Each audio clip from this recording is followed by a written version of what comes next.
मुकाबला कड़ा रहने वाला है और यही वजह है कि कहीं ना कहीं आम आदमी पार्टी भी ये कहने से हिचकिचा रही है कि इस बार 60 पार भी कर पाएंगे। दूसरी तरफ दिल्ली चुनावों की जो तैयारियां है वो पूरी हो चुकी है। 70 सीटों पर वोटिंग के लिए दिल्ली पूरी तरीके से तैयार है और यही वजह है कि दिल्ली से सटे हुए जितने भी राज्य है वहां पर भी चौकसी बढ़ा दी गई है।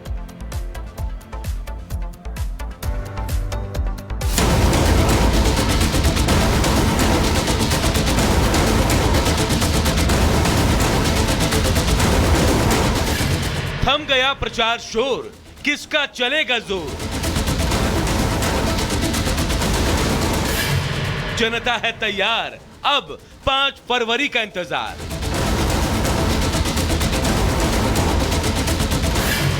बीजेपी को मौका या आप लगाएगी चौका।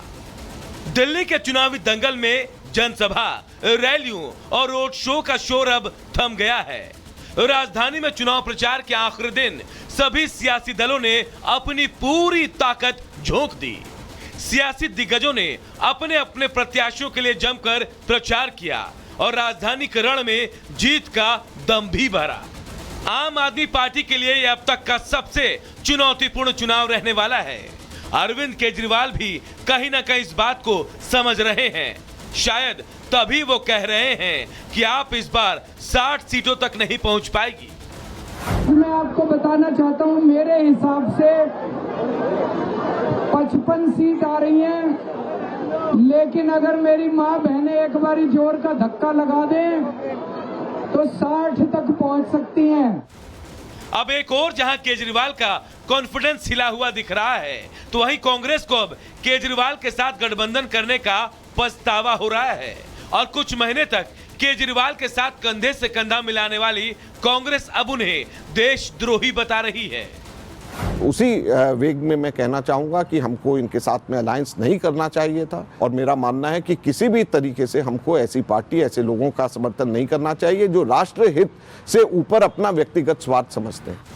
एक और जहां सियासी वार पलटवार का सिलसिला जारी है, तो दूसरी ओर दिल्ली मेट्रो ने भी चुनाव को लेकर कमर कस ली है। दिल्ली मेट्रो ने मतदान और मतगणना वाले दिन अपने समय में बदलाव किया है। 5 और 8 फरवरी को सुबह 4 बजे से शुरू होगी मेट्रो। सभी लाइनों पर 30 मिनट के अंतराल पर चलेगी मेट्रो। मतदान कर्मियों की सुविधा के लिए किया गया है बदलाव। रेड लाइन पर रात 11 बजे के बजाय 12 बजे मेट्रो सेवा। येलो लाइन पर रात 11:30 बजे तक मेट्रो सेवा जारी रहेगी। ब्लू लाइन पर समय बढ़ाकर रात 11:50 तक किया गया है, जबकि वायलेट लाइन पर रात 1 बजे तक मेट्रो सेवा जारी रहेगी। और अब बात वक्फ संशोधन विधेयक की।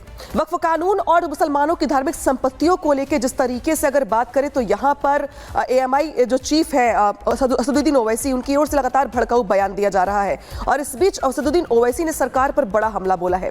ओवैसी ने कहा कि वक्फ संपत्तियां मुसलमानों की धार्मिक पहचान है और वो अपनी मस्जिद के साथ साथ दरगाह का 1 इंच भी किसी को न देंगे और न खोएंगे।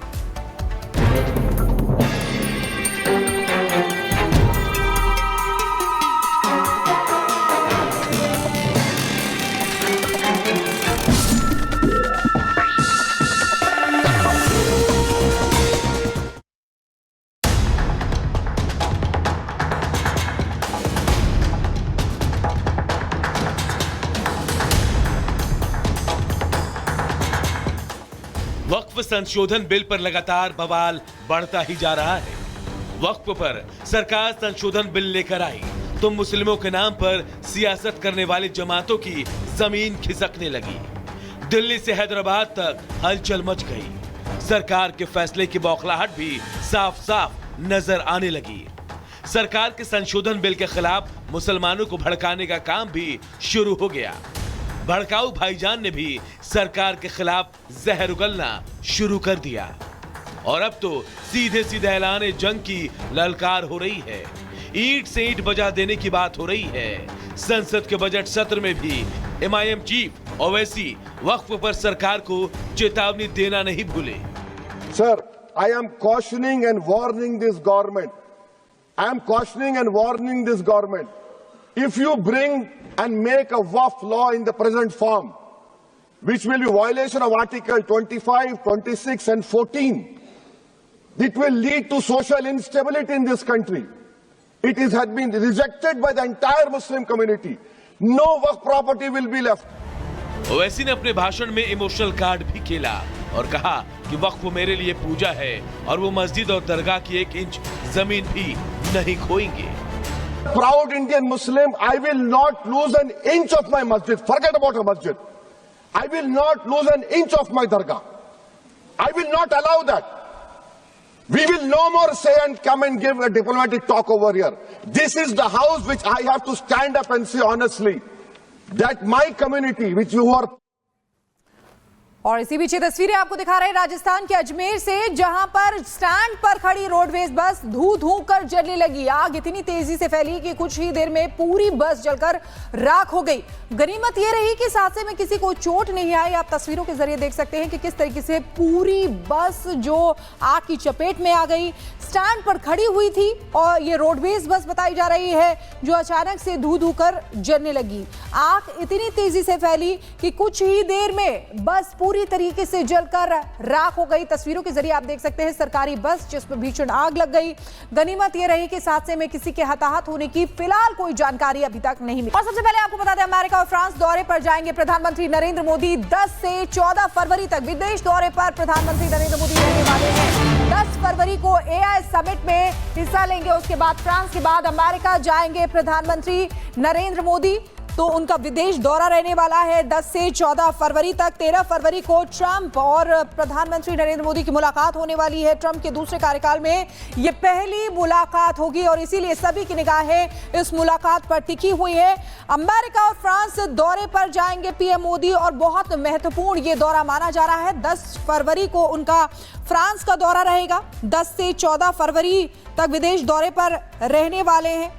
आपको बता दें कि 13 फरवरी को मोदी और ट्रंप के बीच मुलाकात होगी और इस यात्रा के दौरान ट्रंप प्रधानमंत्री नरेंद्र मोदी के लिए डिनर भी होस्ट कर सकते हैं। तो तमाम चीजें निकलकर सामने आ रही हैं और इसीलिए सभी की निगाहें टिकी हुई हैं। फ्रांस में भी 10 फरवरी को AI समिट है जिसके लिए पहले फ्रांस जाएंगे पीएम और उसके बाद अमेरिका।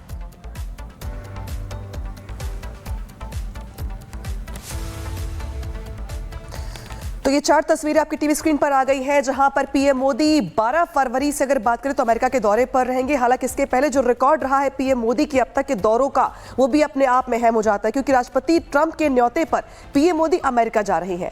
ट्रंप के पहले टर्म में दोनों नेताओं के बीच अच्छी केमिस्ट्री देखने को मिली थी। आपको ये 5 तस्वीरें दिखा रहे हैं जब जब दोनों नेताओं की मुलाकात हुई है। तो वो तारीखें थी 21 जुलाई 2019, 23 सितंबर 2019, इसके अलावा 26 अगस्त 2019 और 24 फरवरी 2020, यानी कि बहुत कम वक्त में 1.5 साल के इस अंतराल में ही पीएम मोदी ने कई बार जाके दौरे किए विदेश के। न सिर्फ दौरे किए हैं बल्कि अमेरिका में ट्रंप से मुलाकात की है और हर मुलाकात अपने आप में काफी खास रही है क्योंकि जब भी दोनों की मुलाकात हुई है कई अहम मुद्दों पर चर्चा करने के साथ साथ जो दोस्ती की तस्वीर हमने देखी है वो भी हमें यहाँ पे दोनों नेताओं के बीच देखने को मिली है।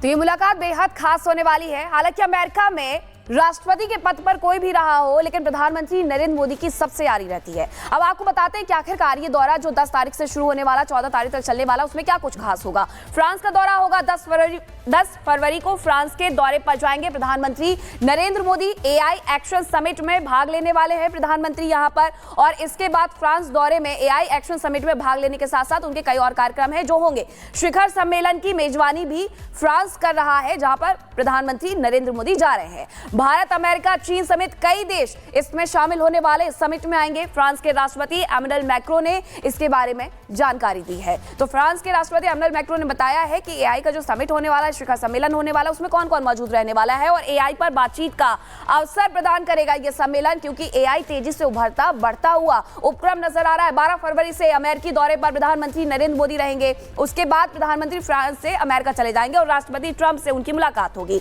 ट्रंप के दूसरे कार्यकाल में प्रधानमंत्री नरेंद्र मोदी की यह पहली यात्रा रहने वाली है और 12 से 14 फरवरी तक अमेरिका में प्रधानमंत्री इस दौरान रहेंगे और इस दौरान भारतवंशी समुदाय से भी प्रधानमंत्री नरेंद्र मोदी मुलाकात कर सकते हैं। हालांकि जब भी वो किसी देश के दौरे पर जाते हैं वहां के भारतवंशियों से जरूर मुलाकात करते हैं। अब बात 27 जनवरी की कर लेते हैं कि प्रधानमंत्री मोदी की ट्रंप से इस दौरान बातचीत हुई थी। वहां पर जब शपथ का जो कार्यक्रम चल रहा था उस दौरान की ये बात है और उन्हें फोन करके बधाई भी दी गई थी। तो अमेरिका में ट्रंप का दूसरा कार्यकाल है और दूसरे कार्यकाल में मोदी और ट्रंप की पहली मुलाकात है। मोदी एशिया से दूसरे नेता होंगे जिससे ट्रंप मुलाकात करेंगे। ये दौरा क्यों खास रहने वाला है, इस रिपोर्ट में आपको दिखाते हैं।